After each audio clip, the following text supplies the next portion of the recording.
तो हमने आपके लिए एक शायरी लाया है कि जो चालाक बनकर दूसरों के दिल और भावनाओं के साथ खेलते हैं, जो चालाक बनकर दूसरों के दिल और भावनाओं के साथ खेलते हैं, यकीन रखना एक दिन वह खुद भी एक खिलौना बन के रह जाते हैं, एक दिन वो खुद ही खिलौना बन के रह जाते हैं।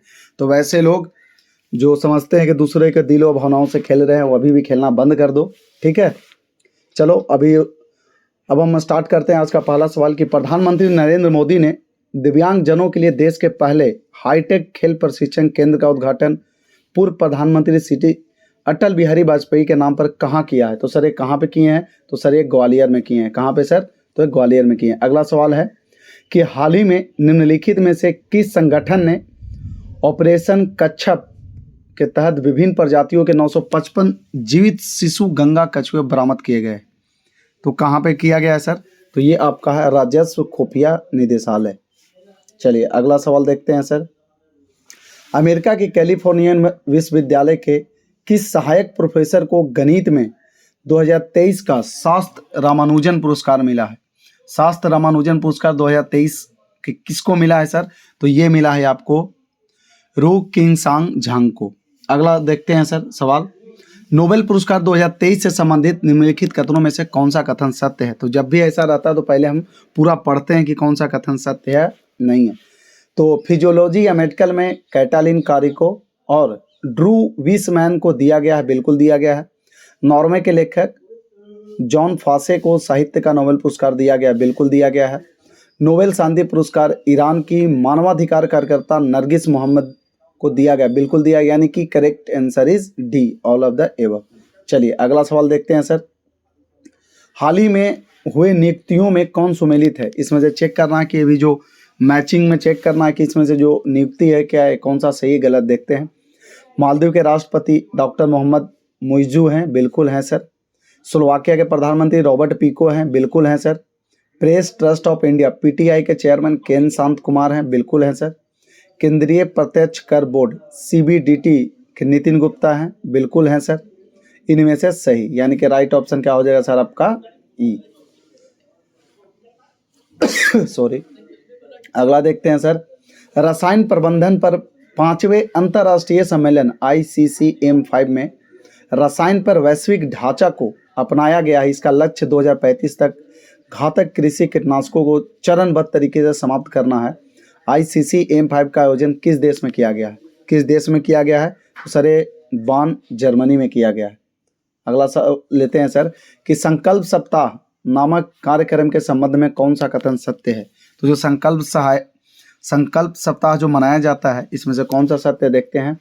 तो प्रधानमंत्री 30 दिसंबर को आकांक्षी ब्लॉकों के लिए सप्ताह भर का विशिष्ट कार्यक्रम संकल्प सप्ताह का शुभारंभ किया, बिल्कुल सही है।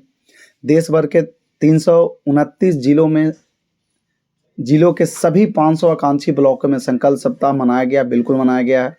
संकल्प सप्ताह का प्रत्येक दिन एक विशिष्ट विकास विषय को समर्पित रहता है, बिल्कुल रहता है सर, यानी कि उपयुक्त सभी सही है। चलिए अगला देखते हैं। अगला सवाल है सर कि नेपाल की राजधानी काठमांडू में आयोजित दक्षिण एशियाई फुटबॉल महासंघ सैफ अंडर-19 फुटबॉल चैंपियनशिप का खिताब किस देश ने जीता है?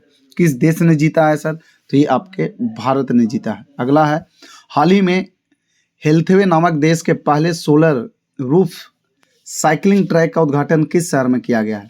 सोलर रूफ साइकिलिंग ट्रैक का उद्घाटन किस शहर में किया गया है सर? तो ये आपका हैदराबाद में किया गया। कहाँ पे? हैदराबाद। चलिए अगला देखते हैं, किस देश में दक्षिण पूर्व एशिया की पहली high speed railway bush launch की गई है? हाई स्पीड रेलवे बूस कहाँ पे लॉन्च की गई है?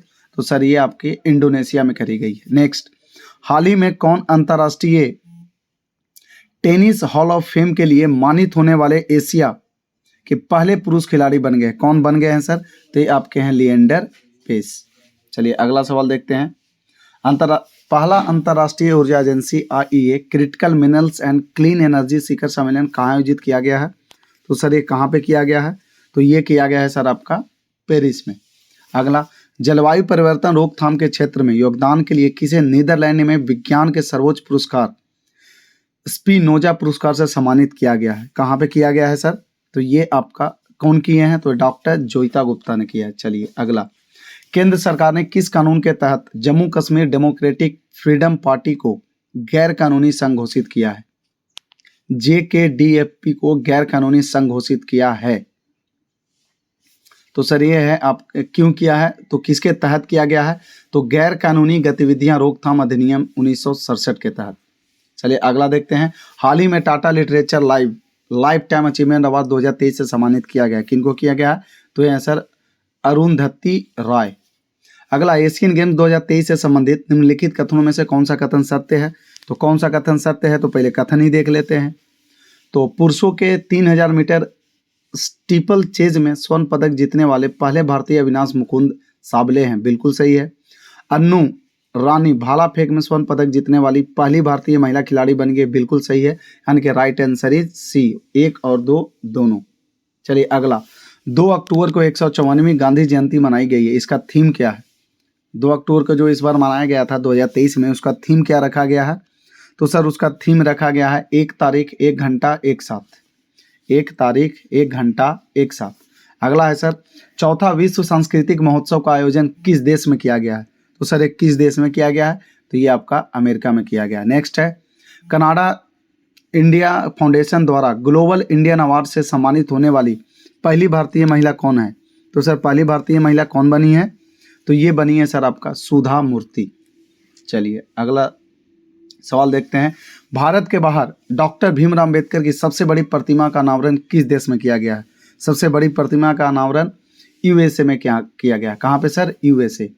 कहानी संग्रह कौतुक ऐप के लिए किसे हिंदी भाषा में बाल साहित्य पुरस्कार 2023 मिला है? ये किसको मिला है सर? तो ये मिला है सूर्यनाथ सिंह को। भारत ने हाल ही में किस देश के साथ अपना पहला निवेश फोरम 2023 आयोजित किया है? किसके साथ किया है सर? तो सर ये किया है आपका सऊदी अरब के साथ। चलिए अगला सवाल देखते हैं सर। किस शहर ने इंटरनेशनल काउंसिल